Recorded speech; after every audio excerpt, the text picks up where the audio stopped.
Assalamualaikum warahmatullahi wabarakatuh. Innal hamdalillah nahmaduhu wa nasta'inuhu wa nastaghfiruhu wa na'udzubillahi min syururi anfusina wa min sayyiati a'malina. Man yahdihillahu fala mudilla lahu wa may yudlil fala hadiyalah. Allahumma sholli wa sallim wa barik ala Rasulillahi wa ala alihi wa ashabihi wa mawalah. Amma ba'du. Jemaah yang dirahmati Allah Subhanahu wa Ta'ala, dalam kesempatan kali ini, izinkan saya menyampaikan ceramah singkat tentang ikhlas yang menjadi syarat diterimanya amal.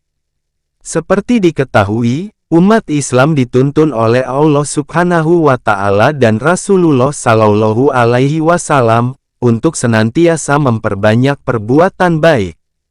Berbuat baik sebenarnya adalah inti dari tujuan diturunkannya Islam ke dunia melalui Nabi Muhammad Sallallahu Alaihi Wasallam. Sebagai inti ajaran Islam, tentu sikap baik ini juga harus termasuk dalam pandangan Allah Subhanahu wa Ta'ala, bukan hanya manusia. Jika dipelajari secara mendalam, semua ayat dalam Al-Quran dan tuntunan Nabi Muhammad Sallallahu Alaihi Wasallam dalam sunnah-sunnahnya adalah berisi kebaikan. Dalam salah satu ayat Al-Quran, Allah Subhanahu wa Ta'ala dengan jelas memerintahkan umat Islam untuk berbuat baik. Wa anfiqu fisabilillahi, wa la tulqu biaidikum ilat tahlukati, wa ahsinu, innallaha yuhibbul muhsinin. Artinya, dan belanjakanlah harta bendamu di jalan Allah, dan janganlah kamu menjatuhkan dirimu sendiri ke dalam kebinasaan, dan berbuat baiklah karena sesungguhnya Allah menyukai orang-orang yang berbuat baik. QS Al-Baqarah, ayat ke-195. Dalam surat yang lain, Allah Subhanahu wa Ta'ala juga memberi kepastian bahwa balasan kebaikan adalah kebaikan juga. Hal jaza ul ihsani ilal ihsan. Artinya, tidak ada balasan kebaikan kecuali kebaikan pula. QS Ar-Rahman, ayat ke-60. Namun, Islam mensyaratkan standar yang tinggi dalam perbuatan baik yang dilakukan. Maksudnya, kebaikan saja tidak akan cukup karena belum tentu menjadi amal yang diterima oleh Allah Subhanahu wa Ta'ala. Jika tidak cukup dengan kebaikan, lalu apa lagi? Islam tidak hanya menuntut untuk berbuat baik, tapi juga harus diiringi dengan rasa ikhlas. Ini menjadi syarat utama diterimanya perbuatan baik yang dilakukan oleh manusia. Ikhlas dalam berbuat baik atau beribadah, berarti melakukannya semata-mata mengharap ridha Allah Subhanahu wa Ta'ala, bukan yang lain. Orang yang ikhlas tidak mengharapkan pujian dari manusia dan tidak pamer karena sudah merasa cukup amal perbuatannya hanya ditujukan kepada Allah Subhanahu wa Ta'ala. Dalam ayat lain disebutkan, Kul amaro Rabbi Bilqis, wa aqimu wujuhakum, inda kulli masjidi wad'uhu mukhlisina lahuddin, kama bada'akum ta'udun. Artinya, katakanlah, Tuhanku menyuruh menjalankan keadilan. Dan katakanlah, luruskanlah muka dirimu di setiap sembahyang dan sembahlah Allah dengan mengikhlaskan ketaatanmu kepadanya. Sebagaimana Dia telah menciptakan kamu pada permulaan, demikian pulalah kamu akan kembali kepadanya. QS Al-A'raf, ayat ke-29.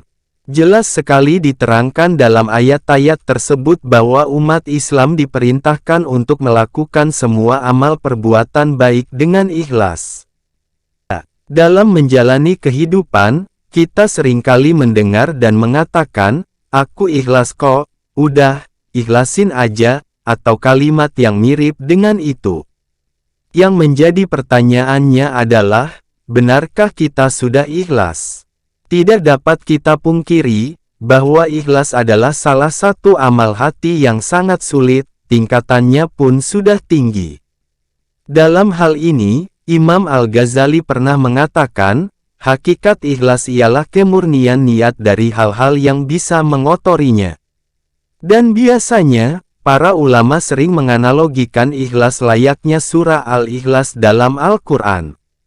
Ia disebut surat Al-Ikhlas, padahal di dalamnya tak satu pun ada kata ikhlas. Baca juga kandungan surat An-Nisa ayat 146, tentang ikhlas sebagai syarat penerimaan taubat. Umat Islam diperintahkan untuk selalu ikhlas atas ketetapannya, termasuk atas ibadah salat yang telah diperintahkannya. Sebagaimana yang terdapat di dalam salah satu ayat Al-Quran, wa ma umiru illa liya'budullaha mukhlisina lahuddin. Hunafa'a wa yuqimus sholata wa yu'tuz zakata wa zalika dinul qayyimah. Artinya, padahal mereka hanya diperintah menyembah Allah dengan ikhlas menaatinya semata-mata karena menjalankan agama, dan juga agar melaksanakan salat dan menunaikan zakat, dan yang demikian itulah agama yang lurus benar. Qs Al-Bayyinah, ayat kelima.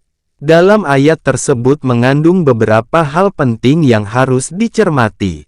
Pertama, kita hanya boleh beribadah kepada Allah Subhanahu wa Ta'ala saja, tanpa menyekutukannya. Kemudian, setiap ibadah yang dilaksanakan meski ikhlas, yakni harus bersih dari segala hal yang akan membuatnya rusak seperti riya, sum'ah, atau yang lainnya. Sementara yang ketiga ialah membuktikan keikhlasan dengan melaksanakan salat serta zakat sesuai pada waktunya. Semoga Allah Subhanahu wa Ta'ala menjadikan kita hamba yang ikhlas dalam beribadah dan ikhlas dalam menerima ketentuannya. Demikian contoh ceramah singkat tentang ikhlas yang dapat digunakan. Semoga dapat membantu dalam menyebarkan kebaikan ya. Wassalamualaikum warahmatullahi wabarakatuh.